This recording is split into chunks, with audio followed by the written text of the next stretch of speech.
Hey, what's up guys, Clock here, and today we're going to be going over the 7.25 Resto Druid talents. Now, if you don't know, the Healing Touch spec build is back. It's not going to be as good as it was previously, but it's going to be a lot better than last season. Basically, what they did is they took the Reduce Healing from Nourish and basically just took that all away, basically made Abundance non-affected in Arena anymore, so you get the full effect of Abundance in Arena. So this is going to be very huge. This is going to allow us to conserve mana, be able to do a lot of big heals and everything like that, and keep it up very easily. But the problem is we're going to have to cast a lot more than what we used to as well, but they are going to be extremely fast casts. But again, you're going to have to rely on keeping your hots on everyone, and that could be difficult to do it. But again, it's nice to have the Healing Touch spec build back. So basically, this is going to be very good for bursty comp. So if you want to face a bursty comp, basically you're going to go to Abundance and Nourish, and that's going to help out tremendously. But let's go ahead and go to the normal build that we normally go. First one, Cenarian Ward. As you know, it pops a little heal. Basically, this is just going to give you a 12% increased heal on your target. Every hot, if you don't know, every hot that you have on your target is going to be increased by 12%.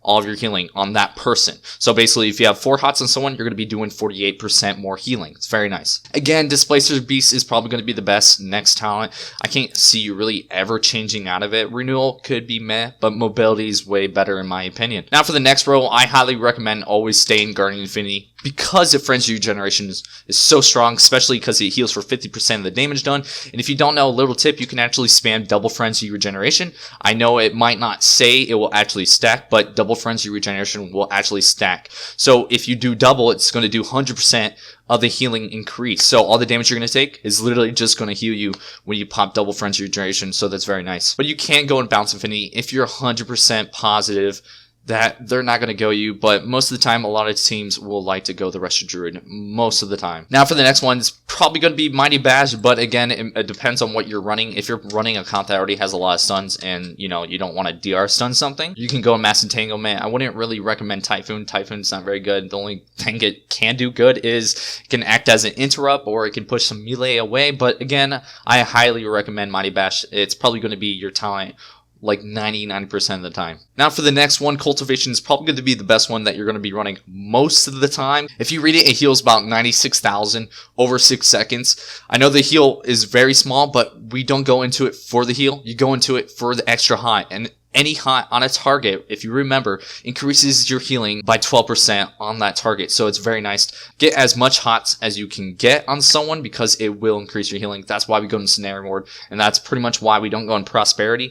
Even though Swiftman is a pretty big heal, we like that extra hot. Now, you can't go in Incarnation. Basically, I go in Incarnation when I need to be able to live for like literally 30 seconds, or I'm trying to survive another Druid's Incarn. Basically, if you face a jungle with a Feral, if that Feral runs Incarn, most of the time they will, you're going to try to counter their Incarn by you running Incarn. So when he pops Incarn, you pop Incarn.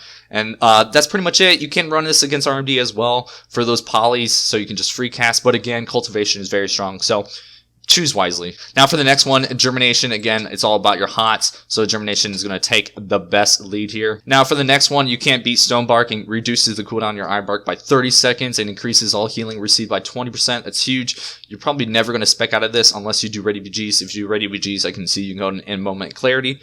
But that's really about it. Now to the PvP section. Again, Glidier's Medallion is probably going to be your best bet. Against a lot of comps like RMD, you're going to need Glidier's Medallion for yourself. If you ever run Glidier's Medallion, a lot of times you're just going to use it to save yourself. Adaptation, you can run Adaptation, but it's a really reckless trinket. Really wouldn't recommend it unless you're playing with like a Ret Paladin who can get you out of a lot of CC or anything like that. A lot of times you run this when you know the opposing team isn't going to go you, and that's pretty much it. Now, Relentless can be very good as well. Again, Relentless is for teams that you know you're going to be taking a lot of CC, so like Cupid. Hopefully there is going to be a lot of Cupid this season, but if you do face Cupid, Relentless could be very good here. But you have to keep in mind, if the opposing team has a lot of CC and there's a potential threat that they could go you, you're going to go Glidier's Medallion. So most of the time, Glidier's Medallion is the safe bet. Now for the next row, Defender of the Week is actually really good. If your team is very low and you're running the Healing Touch spec, especially, this will help out tremendously. But if your team is really low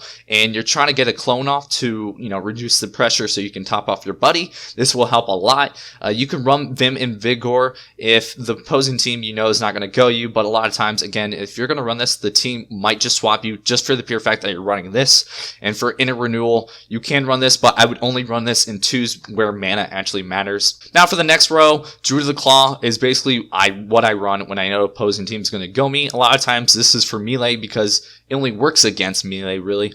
And you could also run Thorns against other melees, but if there's a chance they're going to go you, I straight up always just run Druid of the Claw. Druid of the Claw is kind of like the default button. Now for the next row, Cyclone is going to be the most default spell. You probably won't have to change this row very much unless you're playing with like a Warlock and Shadow Priest or something lame where they don't really need you to CC. If so, you can go Deep Roots or Roaching Vines, but I think Deep Roots is probably going to be the best bet here. Most of the time when you're going to run Deep Roots is when you're playing with spellcasters, and if you're playing with melee, you could probably run in Roaching Vines. Now for the next row is what they actually changed up a lot. Revitalize, how it works is every time you pop Rejuve, a stack of Revitalize will actually proc onto you, and you can have up to 2 stacks of Revitalize. It's not the very best, but it's still kind of cool and new and unique, but the old Revitalize was definitely stronger. And for the next one, right beside it is Nourish. Again, they did nerf this a little bit. They took off the healing reduction from it. This is, again, the only time you're ever going to run this is when you're running the Healing Touch spec build. That is the only time I would ever run with this, ever. And Entanglement Bark, again, they nerfed the crap out of that. What it used to do is it used to give you extra damage reduction from it, but now all it does is grants your target that you put it on Nature Grasp, and Nature Grasp pretty much just roots people. As it says right here, it's going to root the first 2 attackers for 8 seconds. So it acts as entanglement roots, and it's pretty meh, but again, most of the time you're probably going to be running these 2 depending on what your spec is and what you're going for. Now for the last one, you're always going to be running Overgrowth. Early Spring and Focus Growth really just suck a lot of nut, so Overgrowth is going to be your best bet. It's your oh shit button. It's very nice. Alright guys, I hope you enjoyed this video. If so, leave a like and sub button. Now as always, get out there and pwn some noobs.